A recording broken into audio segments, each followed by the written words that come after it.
Assalamualaikum, selamat sore pemirsa. Berjumpa kembali dengan saya Fenty Zulan dalam Lobby Belajar Lebih Memahami. Lobby kali ini adalah kerjasama antara Arek TV dengan DPRD Kota Surabaya. Dan untuk tema kali ini adalah tentang melihat tingkat kesejahteraan tenaga pendidikan di Kota Surabaya. Seperti kita ketahui bersama bahwa pendidikan merupakan sektor yang sangat penting untuk meningkatkan sumber daya manusia di Kota Surabaya ini, dan tentunya akan relevan apabila kesejahteraan tenaga pendidik ini juga diperhatikan. Nah, sebelum kita akan lanjut, kita saksikan dulu VT berikut ini.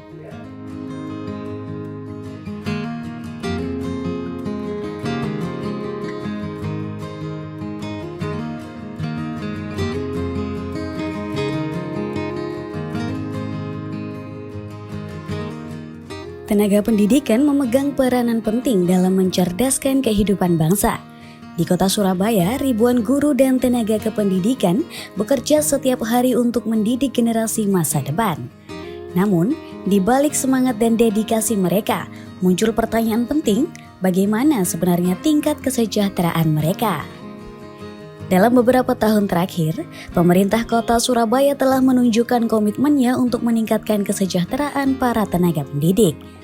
Melalui program insentif daerah, peningkatan kompetensi, dan pembukaan formasi ASN maupun PPPK, berbagai upaya dilakukan untuk memberi jaminan dan penghargaan atas jasa mereka. Meski begitu, tidak semua tenaga pendidikan merasakan manfaat secara merata. Guru honorer dan pegawai tidak tetap masih banyak yang harus bertahan dengan penghasilan yang jauh di bawah standar. Tunjangan yang terbatas dan beban kerja yang tinggi menjadi tantangan tersendiri bagi mereka. Kesejahteraan guru tidak hanya berbicara soal gaji, tapi juga tentang rasa aman, kepastian status kerja, serta peluang untuk berkembang secara profesional. Surabaya sebagai kota yang terus tumbuh dan berinovasi, memiliki tanggung jawab besar untuk memastikan bahwa mereka, para pendidik, juga harus ikut sejahtera. Karena pada akhirnya, pendidikan yang berkualitas hanya dapat terwujud jika para pendidik hidup dalam kondisi yang layak dan dihargai atas peran penting mereka. Untuk selengkapnya, kita akan membahasnya di Lobby Belajar Lebih Memahami.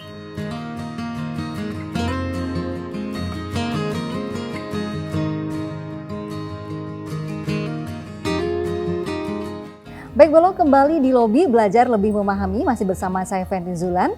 Dan kali ini sudah hadir narasumber di tengah-tengah kita. Beliau adalah anggota Komisi D DPRD Kota Surabaya bersama Dr. Michael Leksonimulyo, MBA MKes. Nah, selamat sore, Dok. Ya, selamat sore Fenty. Terima kasih. Ini kali ini bidang sesuai dengan Komisi D ya. Jadi ada kesehatan, ada tenaga kerja, dan salah satunya nih pendidikan. Saya baru pertama kali ini mengisi pendidikan. Iya. Tetap semangat ya, Dok. Ya, baik, Fenty. Baik, ini biasanya dokter bicara tentang kesehatan, sekarang pendidikan. Nah, tentunya pendidikan ini merupakan sektor yang sangat penting untuk diperhatikan bagi masyarakat Surabaya khususnya. Dan ini kita sekarang menyorot di bidang kesejahteraan tenaga pendidiknya, Dok. Sebenarnya kalau menurut dokter sendiri, bagaimanakah kondisi kesejahteraan di tenaga pendidik Surabaya secara umum ya? Iya, kalau sekarang ini Surabaya itu ada peningkatan. Saya mempelajari tadi kemarin ya, beberapa peningkatan dari tahun ke tahun, tunjangan, kemudian ada penyesuaian gaji dan lain sebagainya. Tetapi yang saya perlu perhatikan itu justru para pendidik di swasta. Karena di swasta itu tidak mempunyai standar seperti di PNS ya. Jadi buat saya bagaimana dinas pendidikan itu bisa memberikan standarisasi bahwa kalau dia mempunyai sekolah swasta, dia harus memberikan minimal gaji sebesar apa. Karena kalau tidak, maka kesejahteraan untuk PNS itu bagus. Tapi untuk swasta yang kasihan, yang perlu diperhatikan. Tapi pemerintah tidak hanya memberikan tunjangan pendidik itu hanya untuk negeri saja, tetapi diberikan untuk swasta juga. Berarti selama ini sudah berjalan atau seperti apa, Dok? Udah, jadi ada beberapa tunjangan ya.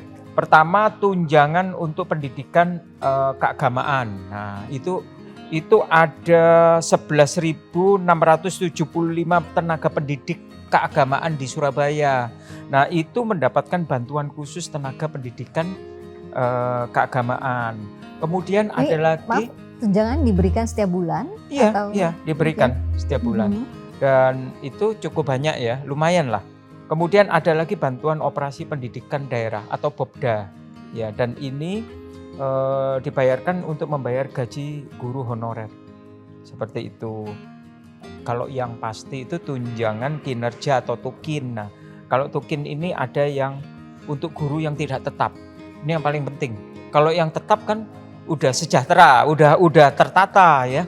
Tetapi untuk GTT atau guru tidak tetap ini mendapatkan perhatian khusus sekarang dari pemerintah yang dibayarkan per 3 bulan. Seperti itu. Dan ini akan meningkatkan kesejahteraan guru baik yang ada di pusat kota maupun ada di pinggir kota.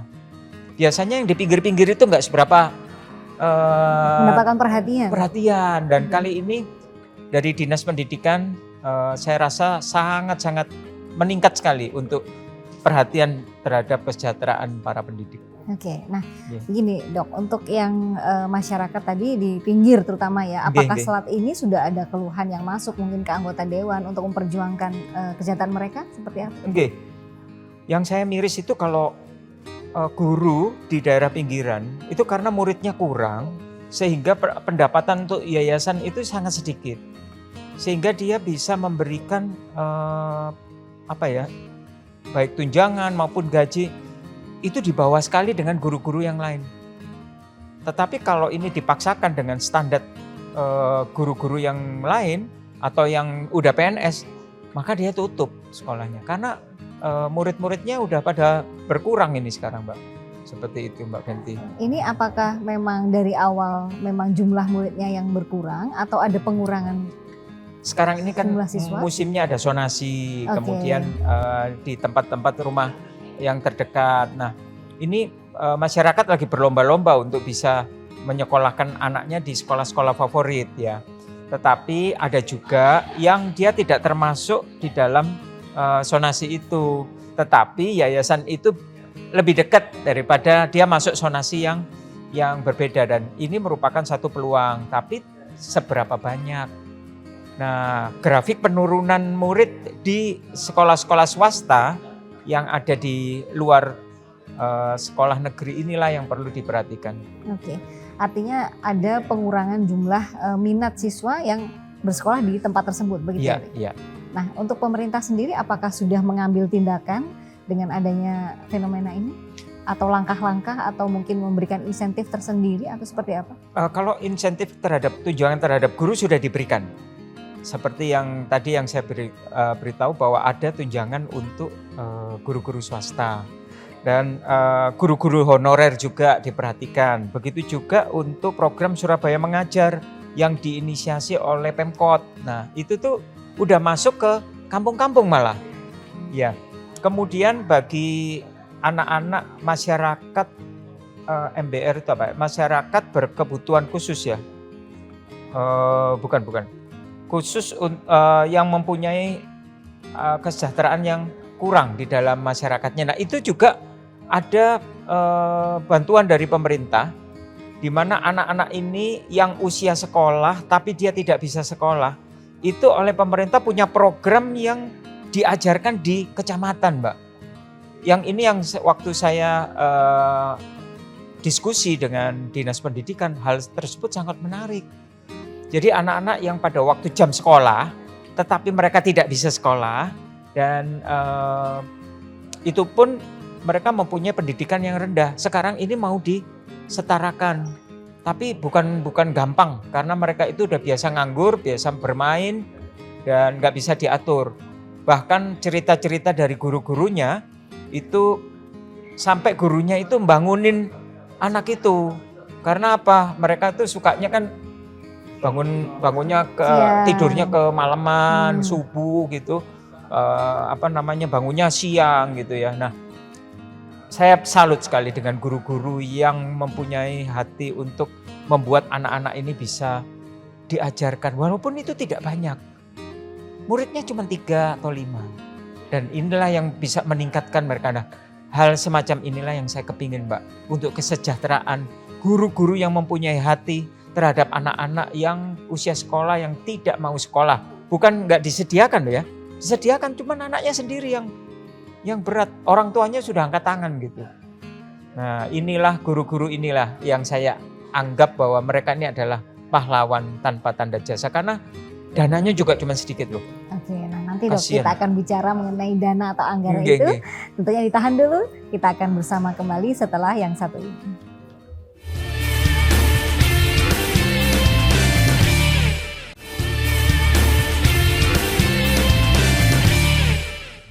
Baik, Bolo kembali di Lobi Belajar Lebih Memahami. Program Lobi kali ini adalah kerjasama antara Arek TV dengan DPRD Kota Surabaya. Masih bersama saya Fenty Zulan dan juga Dr. Michael di sini. Dok, tadi kita ngomong tentang kesejahteraan tenaga pendidik. Nah sebenarnya kalau dari sisi sekolah swasta dan negeri ada perbedaan yang signifikan tentang kesejahteraan ini seperti apa, Dok?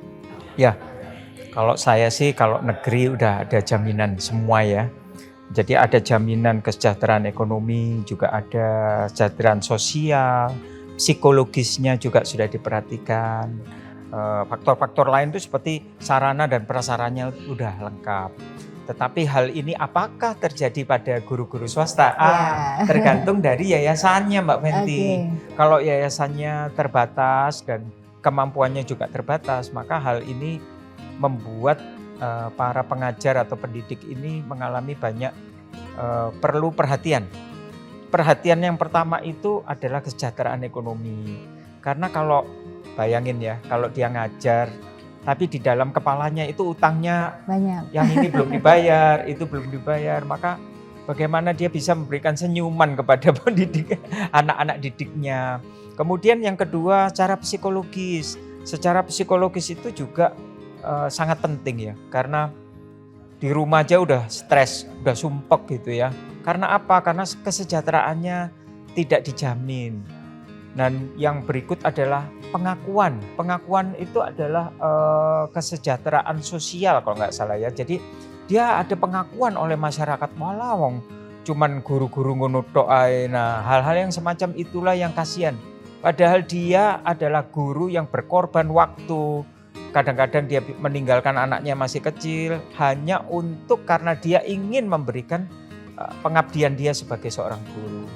Seperti itu. Jadi perbedaannya jauh banget tuh kalau yang swasta ataupun dari negeri. Nah sekarang kalau dari semangatnya nih Dok, tadi kan sudah perbedaannya sangat jauh ya antara swasta dan negeri. Nah sekarang kalau swasta ini sendiri, apakah relevansinya dengan semangat mengajarnya?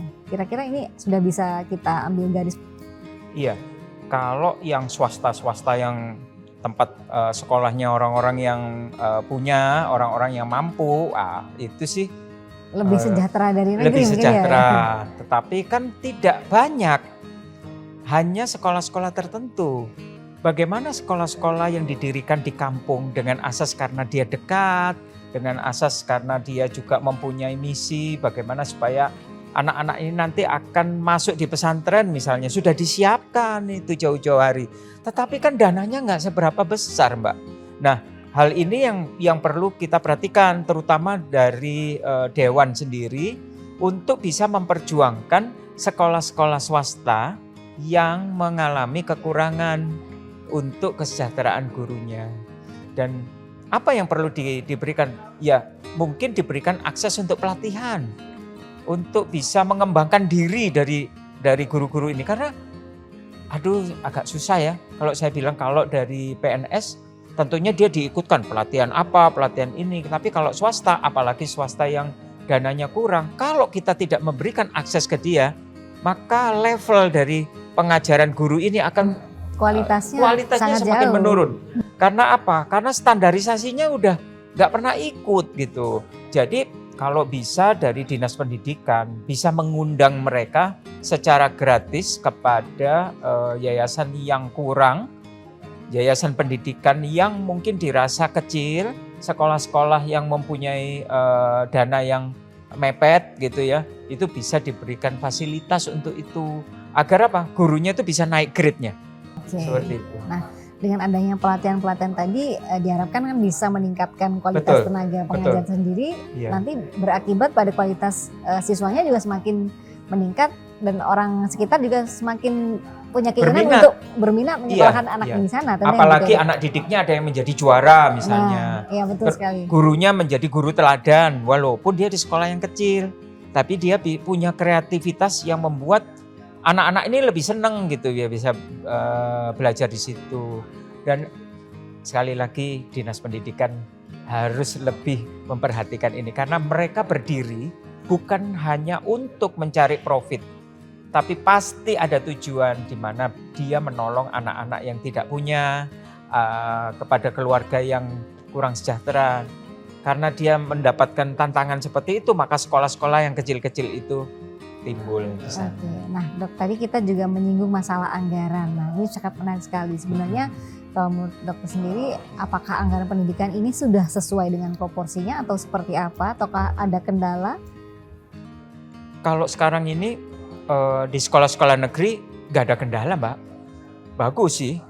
Jadi menurut saya bahkan ada instruksi yang presiden sekarang kan mengalami apa ya istilahnya efisiensi atau penundaan hal-hal dana yang tidak perlu urgensi itu ya, urgensi tidak nggak urgensi. usah dipakai. Nah khususnya untuk pendidikan, untuk kesehatan itu tidak seperti dinas-dinas yang lain. Karena apa? Karena ini hal yang pokok gitu. Nah sekarang kalau seperti itu yang terjadi, maka kita harus memperhatikan sekolah-sekolah yang perlu mendapatkan subsidi dari pemerintah. Nah, tadi kan sudah disebutkan juga ya sama Dr. Michael bahwa banyak sekali yang sudah diberikan oleh pemerintah Surabaya ya tadi di awal. Nah, ini secara monitoringnya seperti apa, Dok? Untuk Iya. evaluasinya juga. Seperti alat-alat mengajar, alat-alat laboratorium, kemudian adanya beberapa training dan pelatihan terhadap para pendidik. Kemudian ada lagi memungkinkan untuk para pendidik itu punya prestasi. Dan kalaupun dia berprestasi, maka dia akan diberikan tunjangan prestasi. Dan itu cukup besar, Mbak. Waktu kemarin saya coba lihat total itu ada yang kalau yang PNS itu 115 M kalau tidak salah, tapi untuk anggaran keseluruhan ya. Kemudian yang untuk yang bukan PNS itu kurang lebih sekitar 50-an ya, 52 M. Jadi untuk beberapa aktivitas penunjang termasuk melihat prestasi dari para pendidik. Ini kan memberikan semangat tentunya setiap pendidik juga punya antusiasme untuk bisa menunjukkan untuk prestasi bisa berprestasi tersebut. seperti itu. Nah kalau menurut dokter sendiri dengan program-program selain tadi ada insentif, ada apresiasi dengan penghargaan, ada pelatihan-pelatihan, apakah masih ada lagi yang perlu dibenahi atau diberikan insentif atau apapun yang mungkin bisa diusulkan dari anggota dewan? Kalau ini menyangkut pendidik, saya rasa kalau boleh, tapi apakah disetujui atau tidak, saya berharap semua guru, baik guru honorer maupun guru agama ataupun guru ekstrakurikuler ya tambahan ataupun itu baik swasta maupun negeri itu bisa diikutkan BPJS ketenagakerjaan. Dan selama hal ini yang belum ya, Dok? Selama ini ada belum? beberapa yang belum karena di yayasan itu ya tadi itu tergantung kekuatan dari yayasan itu. Sebab dengan adanya jaminan untuk ketenagakerjaan untuk guru-guru honorer misalnya atau guru-guru ekstrakurikuler, nah itu membuat kebanggaan loh buat mereka. Dia merasa bahwa saya mengajar, saya dihargai oleh pemerintah dan saya mendapatkan jaminan untuk keselamatan, kesehatan saya sebagai guru seperti itu. Dan ini masih belum sepenuhnya. Tapi kalau untuk PNS ya sudah. Sekali lagi ini untuk honorer, guru-guru ekstrakurikuler dan yang tidak tetap GTT, guru yang tidak tetap. Nah, apakah ini sudah disampaikan kepada pemerintah atau masih berupa program yang akan disounding? Pasti kami juga bekerja sama dengan BPJS Ketenagakerjaan juga. Jadi kita sounding kepada Kepala Dinas Sosial. Semoga saja ini merupakan masukan bersama Arek TV ini kan bisa membuat masukan agar untuk memberikan insurans kesehatan kepada guru-guru yang tidak tetap, honorer, ekstrakurikuler dan lain sebagainya. Betul. Termasuk guru agama juga. Iya. Nah, Dok, untuk anggaran sendiri sebenarnya sudah seberapa besarkah sih yang diberikan oleh APPD Surabaya ini, Dok, untuk tenaga pengajarnya? Iya, itu ini kan untuk kesejahteraan Iya. ya. Untuk kesejahteraan itu total yang swasta dan PNS itu sekitar 170 sekian M untuk kesejahteraan guru. Jadi saya merasa bahwa hal itu sebenarnya sudah cukup. Cuman pengelolaan kemudian pemilihan sekolah-sekolah ini yang paling penting. Saya kepingin bisa diprioritaskan untuk sekolah-sekolah yang ada di pinggir-pinggir kota, yang jauh aksesnya dengan kantor pusat misalnya. Dan hal ini juga bisa membuat sekolah itu menjadi lebih mempunyai kualitas. Jadi guru itu kalau sekali lagi ya, guru itu kalau mengajar, apalagi kesejahteraannya tidak terjamin dan lain sebagainya, susah kita untuk menghasilkan murid yang terbaik. Ya, jadi guru ini kesejahteraannya harus kita perjuangkan.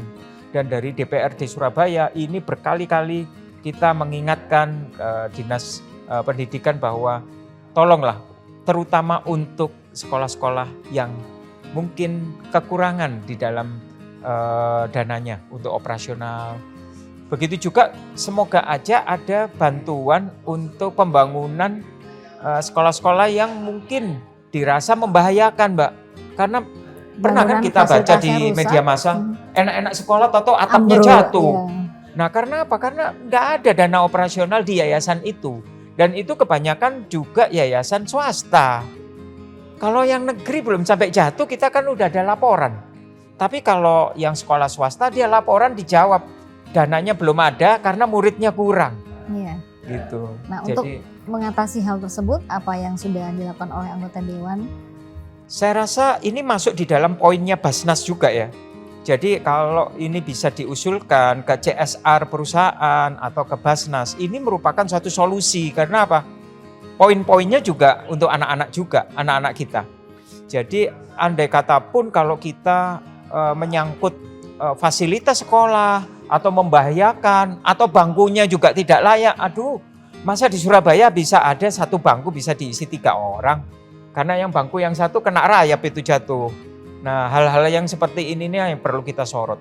Apakah CSR di Surabaya segini banyak, kemudian adanya subsidi pemerintah, adanya Basnas misalnya, ini tidak menyorot untuk hal-hal yang seperti itu.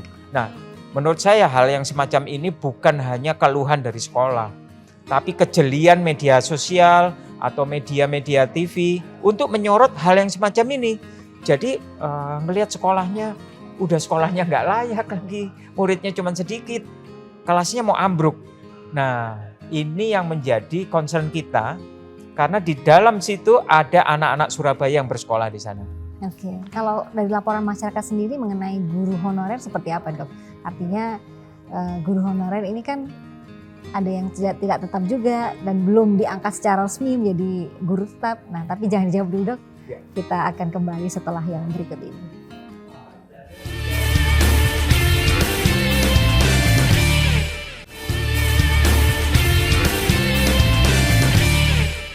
Baik, Bolo, kembali di lobi belajar lebih memahami, masih bersama saya Fenty Zulan dan Dr. Michael di sini. Dok, tadi saya menyinggung tentang guru honorer ya. Bagaimana untuk pemerintah sudah memperhatikan sejauh mana untuk keberadaan guru honorer sendiri di Surabaya ini, Dok? Iya, Mbak Fenty, guru honorer itu mesak nih sungguhan. Saya pernah diantar Gojek motor, kan saya kadang-kadang jalan, saya nggak mau naik mobil. Karena apa? Saya nggak bisa mendengarkan suara masyarakat kalau saya naik mobil.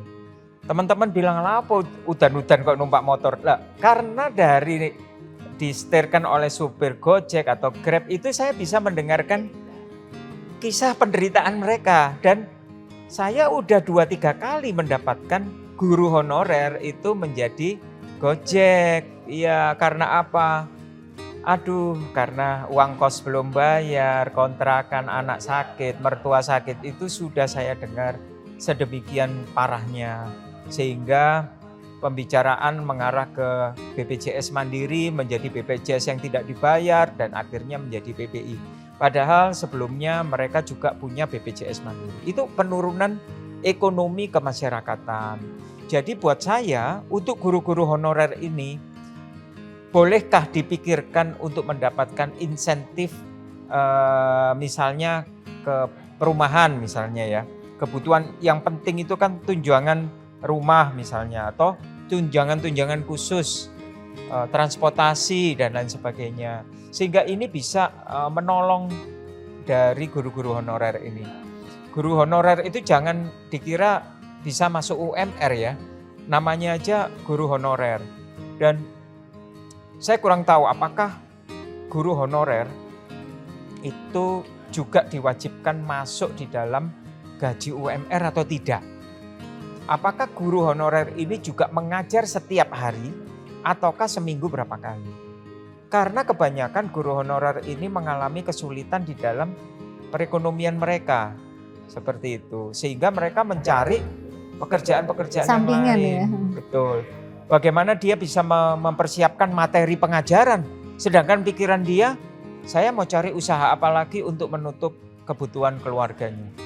Dan ini menjadi pokok pikiran anggota dewan, khususnya Komisi D, di mana kita harus memperjuangkan guru-guru honorer, guru-guru yang tidak tetap, guru-guru yang masuk di dalam ekstrakurikuler, bagaimana dengan nasib mereka, seperti itu. Oke, dan begini Dok, bisa jadi kita kan bisa belajar dengan daerah lain mungkin yang sudah bisa lebih sukses untuk bagaimana program peningkatan kesejahteraan bagi guru honorer atau tidak tetap. Nah ini apa ada nggak Dok yang bisa kita adaptasi dari Ada. kota lain?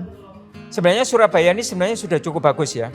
Tapi kalau ditanya apakah kita punya cerminan daerah lain, ada itu di Jakarta. Di Jakarta itu kesejahteraan guru-guru honorer itu mereka udah punya list, udah punya data. Itu hal yang bagus lah. Kemudian yang berikut adalah bagaimana dari Jakarta itu memberikan apresiasi tunjangan khusus untuk guru-guru honorer ini. Termasuk tunjangan transportasi walaupun tidak besar. Tapi itu merupakan perhatian dari pemerintah untuk mereka. Nah kemudian juga kalau tunjangan rumah kok saya rasa saya belum pernah baca itu. Tapi untuk subsidi transportasi, kemudian jaminan untuk mendapatkan pelatihan atau penambahan pendidikan untuk guru honorer itu sudah? Sudah ya? Sudah ada. Ya. Berarti kalau gitu Jakarta ini masih bisa kita adopsi untuk insentifnya ya Dok ya? Oke. Cuman buat saya itu guru honorer itu dikasih limitasi waktu lah. Masa ada guru honorer sampai 5 tahun ke atas sampai 10 tahun, gajinya segitu aja, nggak tega lah kita mau dengerin itu. Apakah pemerintah itu nggak memperjuangkan mereka itu menjadi guru yang tetap gitu. Mereka menjadi guru honorer itu nggak ada yang setahun 2 tahun loh. Bisa 5 tahun, bisa 10 tahun dan gajinya itu loh miris sekali kita mendengarkan itu. Jadi menurut saya tolonglah untuk guru-guru honorer itu dikasih limitasi waktu. Dia honorer mungkin 5 tahun, setelah itu dipikirkan untuk pengangkatannya. Kalau saya rasa 5 tahun ya kasihan juga ya. 3 tahun aja penderitaan itu sudah cukup lah. Apalagi sekarang ini kebutuhan masyarakat ini kan lagi butuh-butuhnya gitu. Nah kalau dari sisi jumlah Dok, di Surabaya ini jumlah guru honorernya berapa? Saya nggak tahu pasti tetapi cukup banyak. Kepastian untuk jumlahnya saya kemarin tanya sama kepala dinas belum dijawab. Nah tadi disampaikan juga sama Dr. Michael bahwa diusulkan untuk ada pengangkatan setidaknya dengan waktu berapa lamakah mereka harus mengabdikan diri begitu ya Dok. Nah kalau sudah disampaikan apakah tanggapan dari Dinas Pendidikan dengan adanya fenomena ini Dok? Saya rasa itu perlu disahkan bukan hanya di Pemkot aja. Jadi ada perdanya tetapi juga dari Menteri Pendidikan itu secara nasional itu juga harus ada pijakan hukumnya. Nah, semacam itu. Jadi janganlah mereka itu sampai demo dulu. Kemudian mereka berteriak-teriak. Berteriak itu karena lapar, berteriak itu karena kesejahteraannya itu terganggu. Apapun itu, profesi guru itu mulia. Guru dan dokter itu adalah profesi yang mulia. Tetapi kalau guru kan asumsinya bahwa wah ini pasti penghasilannya mepet lah. Tetapi kalau sekarang dengan adanya beberapa kemajuan di Dinas Pendidikan Kota Surabaya, maka yang namanya profesi guru itu menjadi profesi yang menarik. Karena guru mempunyai kesempatan untuk bisa sekolah sampai S3. Dan itu disekolahkan oleh pemerintah, itu merupakan suatu tantangan. Bagaimana supaya anak-anak muda ini bisa tertarik untuk menjadi profesi guru. Coba kalau anak-anak TK ditanya, mau jadi apa? Guru, mau jadi apa? Dokter, menjadi tentara lah. Kalau ngelihat bapak ibunya yang guru, kemudian utangnya banyak, belum lagi kehidupannya susah. Bagaimana anak-anak itu bisa mempunyai cita-cita bahwa aku ingin menjadi seorang guru. Nah, jadi kita harus merubah image itu. Menjadi guru itu mulia. Menjadi guru itu kesejahteraannya terjamin oleh pemerintah. Dan inilah yang harus kita terus-menerus memperbaiki kesejahteraan para pendidik. Nah, kalau dari sisi skill ya dok, atau pengalamannya tadi melalui pelatihan dan lain-lain, seandainya apakah perlu diberikan beasiswa juga untuk para tenaga pendidik ini Ya, untuk meningkatkan SDM-nya? Kalau Betul. menurut dokter seperti apa? Harus. Karena gini, guru yang baik adalah guru yang mempunyai spesialisasi seperti dokter. Dia tidak bisa, aku pokoknya disuruh matematika ya bisa, IPA bisa, IPS bisa, biologi bisa. Pokoknya semua bisa, nggak bisa. Sekarang ini harus ada kekhususan spesialisasi yang dipelajari oleh guru tersebut. Walaupun dia hanya mengajar SD, tetapi dia ternyata punya S2 di bidang biologi, IPA, dan lain sebagainya. Dan yang ini terjadi peningkatan di dalam grade pendidikan di Kota Surabaya. Jadi kalau guru matematika, memang dia khusus di matematika. Seperti itu.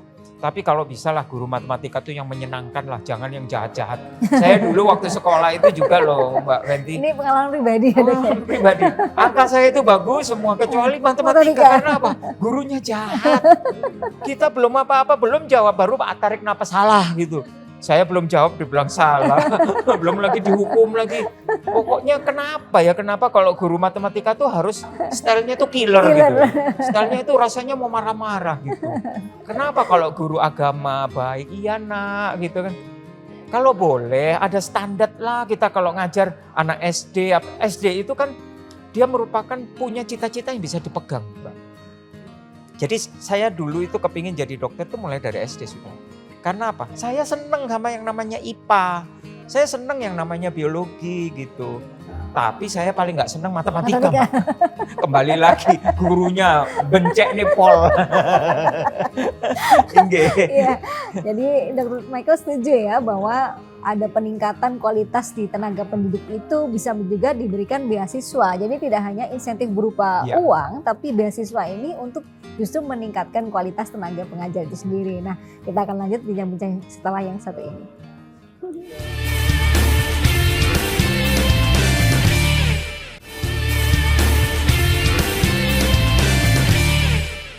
Baik, belum kembali di lobi belajar lebih memahami, masih bersama saya Fenty Zulan dan Dr. Michael di sini. Nah, Dok, kita ini semakin maju tentu perkembangan teknologi semakin berkembang pesat. Dengan adanya kehadiran teknologi informasi, serba digital, kemudian ada AI. Nah, ini tentu juga menjadi pengingat kita jangan terlena. Kita harus mengikuti perkembangan zaman, begitu ya Dok.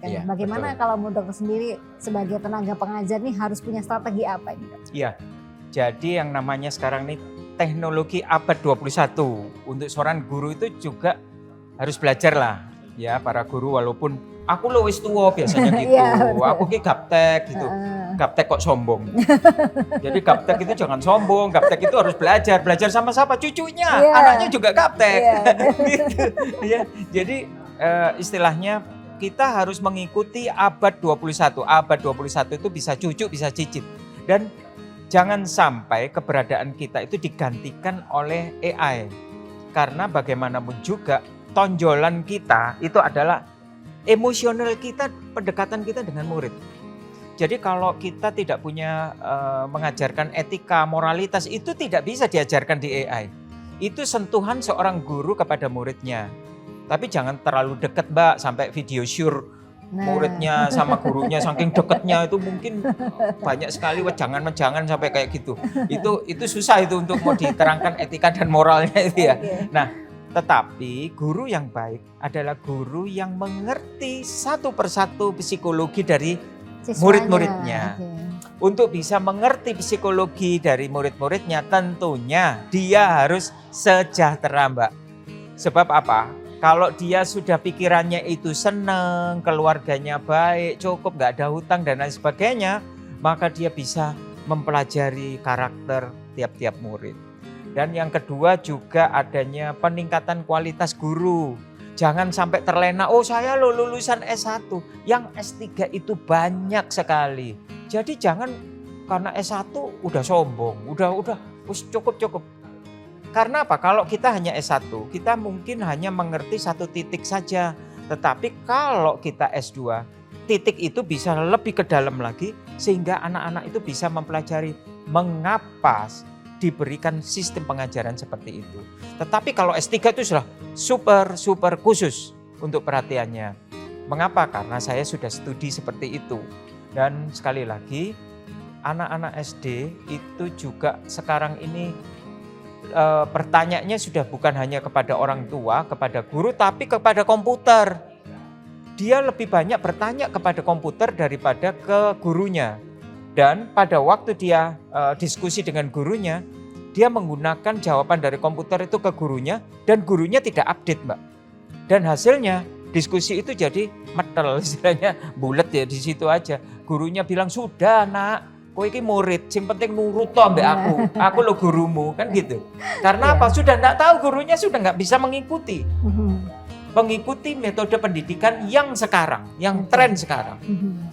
Jadi sekali lagi itu yang harus diperhatikan, bahwa guru harus mengupdate mengenai keilmuannya. Kemudian yang berikut mengupgrade ya. Dan jangan sampai dia kekurangan informasi yang terbaru. Dan yang paling berat lagi, kalau ada hal-hal yang masa kini yang dibicarakan dan keilmuannya itu udah diajarkan oleh sekolah yang lain, anak ini juga tidak mengerti, sebenarnya itu dosa si guru loh. Iya. Karena dia kuno banget gitu, dia nggak upgrade ya. Kemudian peningkatan motivasi dan produktivitas. Guru itu harus bisa dimotivasi terus. Bagaimana dia harus terus mempunyai kreativitas dan bagaimana dia bisa menciptakan anaknya itu menjadi anak yang berprestasi.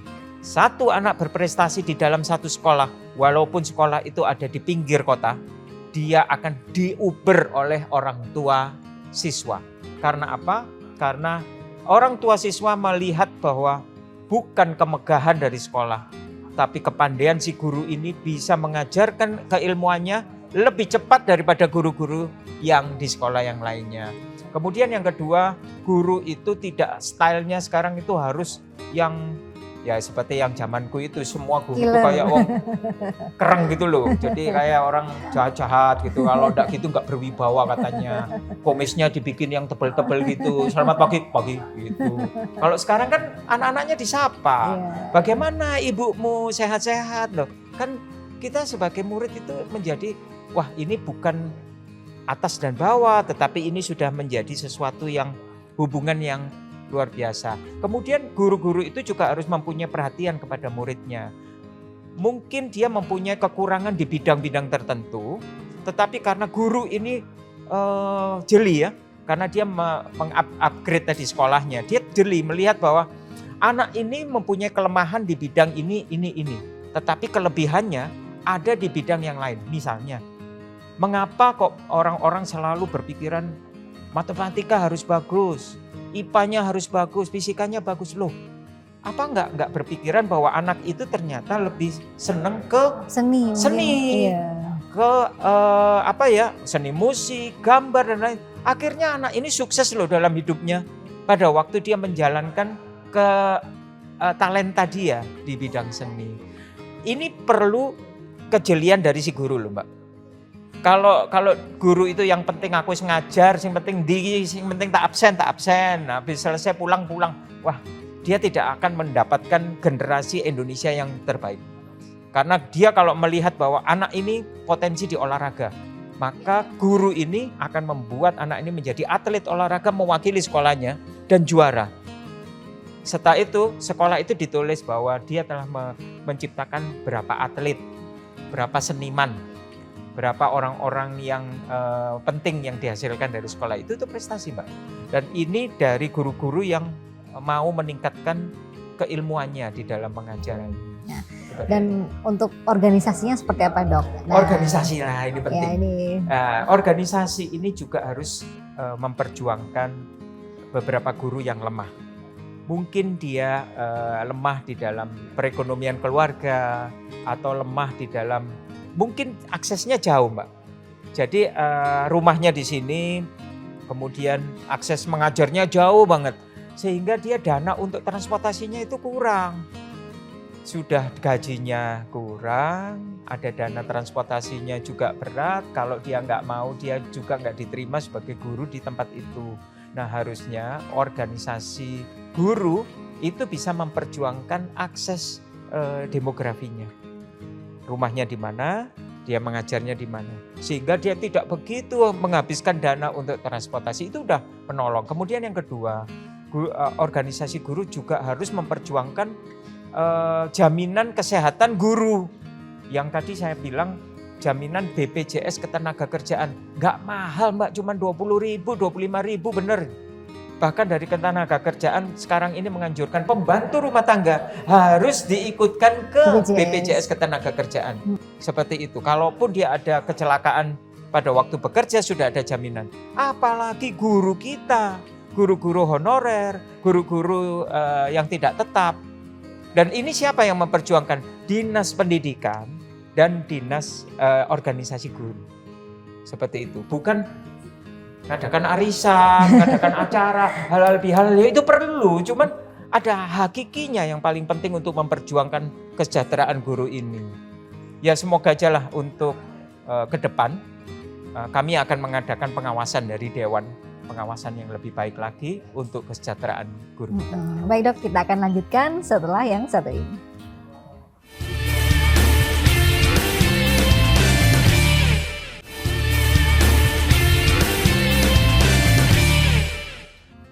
Baik, Bolo, kembali di lobi belajar lebih memahami. Masih bersama kita semua di sini ada Dr. Michael dan saya Fenty Zulan. Dan Dok, kita tiba di penghujung segmen. Kita ingin tahu juga nih, Dok, apakah sudah ada yang melaporkan ke sini, mungkin tidak mendapatkan hak-haknya, atau mungkin ada masyarakat di luar sana yang menyaksikan ini, kita nih mau lapor nih, itu gimana caranya, Dok? Ya, ini tugas dari Komisi D. Jadi kita itu memilih wakil rakyat, itu mbok ya dipakai. Jadi kalau sampai kita tidak ada pengaduan, artinya bahwa kita masih belum berfungsi secara maksimal di tempat ini.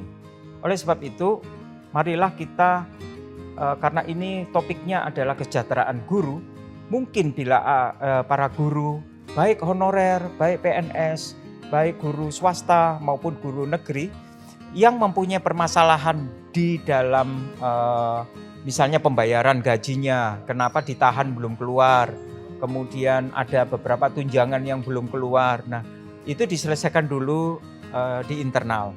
Tetapi kalau tidak, cukup kita menyurat aja. Memberikan surat ke Komisi D DPRD Surabaya. Atau kalaupun, waduh Dok, saya takut nggak pernah datang ke sana. Saya bisa memberikan hotline saya sebagai dokter rakyat. Sebenarnya kalau di hotline ini biasanya untuk sakit penyakit. Jadi ini gimana anak saya kok ditolak, ini mau opname, anak saya udah lemes nih. Nggak. Nah itu masuknya di hotline itu, tetapi karena ini oleh stasiun Arek TV ini dibuka dan saya akan memberikan hotline saya 0815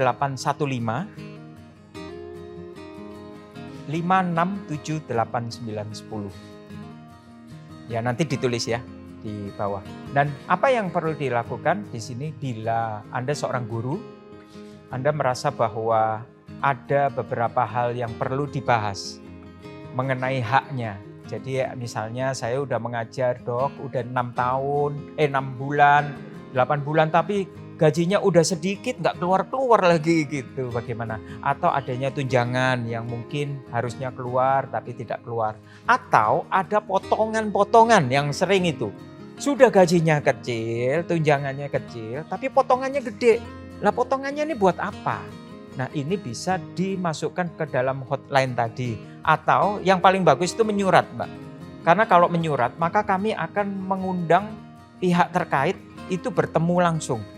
Dan ini ada solusi dari anggota dewan langsung.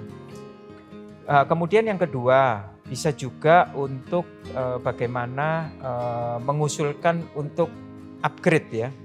Upgrade yang sudah diusulkan tetapi sekian lama tidak ada jawaban.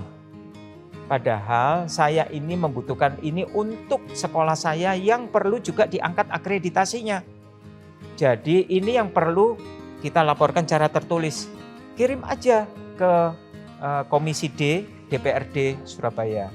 Supaya pengaduan kami ini cukup banyak di pendidikan. Selama ini yang di pendidikan kurang begitu banyak. Yang banyak itu tenaga kerja, kemudian kesehatan. Kemudian lowongan pekerjaan dan lain sebagainya. Jadi untuk dunia pendidikan sekali lagi kami ingin juga adanya solusi dan komunikasi di mana bila Anda seorang guru, kami ada sebagai wakil Anda di DPRD Surabaya Komisi D. Sekali lagi kesejahteraan guru perlu kita perjuangkan sampai kapanpun juga. Oke, ini luar biasa sekali ya Dr. Michael. Dengan Komisi D bisa menampung semua aspirasi atau keluhan atau pengaduan dari tenaga pengajar yang mungkin belum mendapatkan hak-haknya. Nah sekarang Dok, sebagai kesimpulan atau harapan-harapan apa yang dokter inginkan untuk masyarakat, kemudian kepada pemerintah atau stakeholder yang lain agar kesejahteraan tenaga pendidik ini terjamin? Seperti apa Dok? Ya. Saya sih mengacu pada 1 bulan yang lalu adanya keluhan guru-guru ekstrakurikuler di mana mereka mendapatkan gaji itu pertama tidak mendapatkan THR. Ya sudah mereka juga merasa bahwa mungkin karena tidak mengajar setiap hari. Kemudian sekarang mendapatkan gaji bukan 12 bulan tapi udah dikurangi 11 bulan. Dan semakin dikurangi dengan alasan efisiensi. Sekali lagi, tidak ada kata-kata efisiensi untuk kesehatan dan pendidikan. Dan bila ini terjadi di sekolah manapun, para guru bisa menyurat kepada kami. Itu yang pertama. Yang kedua, jangan biarkan adanya potongan-potongan kepada para pendidik. Karena gaji Anda itu, menurut kami itu sudah cukup untuk keluarga. Kalaupun ada potongan harus jelas. Potongannya itu untuk apa? Kalau tidak jelas, maka ajukan itu permasalahan ini kepada kami sebagai perwakilan di DPRD Surabaya. Jadi para guru, para pendidik yang ada di Surabaya, pertama kita harus mempunyai jaminan kesehatan. Bukan hanya BPJS keluarga, tetapi BPJS ketenagakerjaan. Apakah Anda sudah mempunyai semua belum? Kemudian yang kedua, Anda juga mempunyai hak untuk mendapatkan upgrade di dalam keilmuannya. Karena apa, dengan upgrade ini maka ada peningkatan di dalam tunjangan dan lain sebagainya. Kemudian yang berikut, coba ditanyakan, apakah kita mempunyai tunjangan rumah? Kan ini sekarang dari Bapak Presiden, itu ada perhatian khusus untuk guru-guru. Dan program-program ini harus disosialisasikan kepada kita semua di Surabaya. Apa sih yang menjadi kabar gembira dari Bapak Presiden kita kepada guru-guru yang ada di Surabaya? Dan kalau ini bisa diaplikasikan kepada guru-guru, maka apa yang dipikirkan oleh pimpinan negara kita, pimpinan wali kota kita, itu menjadi kesejahteraan yang meningkat. Walaupun peningkatan kesejahteraan guru dari tahun yang kemarin sampai tahun yang sekarang, saya pelajari udah signifikan peningkatannya. Tetapi sekali lagi kita juga harus mengawal kebijakan pemerintah yang memperhatikan kesejahteraan para guru. Sehingga semua anak-anak kalau ditanya, besok nak mau jadi apa? Saya kepingin menjadi guru. Karena bayangan mereka menjadi guru adalah guru yang sejahtera. Oke, luar biasa. Ini kayak tepuk tangan ya. Jadi kita sangat apresiasi sekali ya dok, bahwa apa yang disampaikan oleh Dr. Michael tadi, guru juga punya kesempatan untuk hidup lebih sejahtera sama dengan profesi-profesi yang lain yang menjanjikan di luar sana, sehingga siswa pun juga tertarik ingin punya profesi sebagai seorang guru. Baik, itulah tadi pemirsa bincang-bincang kali ini, mudah-mudahan bermanfaat. Kita akan bertemu lagi di tema-tema yang lainnya. Terima kasih banyak Dr. Terima Michael. kasih Mbak Fenty, Ya. ketemu lagi nanti. Saya akan pamit undur diri. Wassalamualaikum warahmatullahi wabarakatuh. Tadi disampaikan juga sama Dr. Michael bahwa diusulkan untuk ada pengangkatan setidaknya dengan waktu berapa lamakah mereka harus mengabdikan diri begitu ya dok. Nah kalau sudah disampaikan, apakah tanggapan dari Dinas Pendidikan dengan adanya fenomena ini dok? Buat saya itu guru honorer itu dikasih limitasi waktu lah. Masa ada guru honorer sampai 5 tahun ke atas sampai 10 tahun, gajinya segitu aja, nggak tega lah kita mau dengerin itu. Apakah pemerintah itu nggak memperjuangkan mereka itu menjadi guru yang tetap?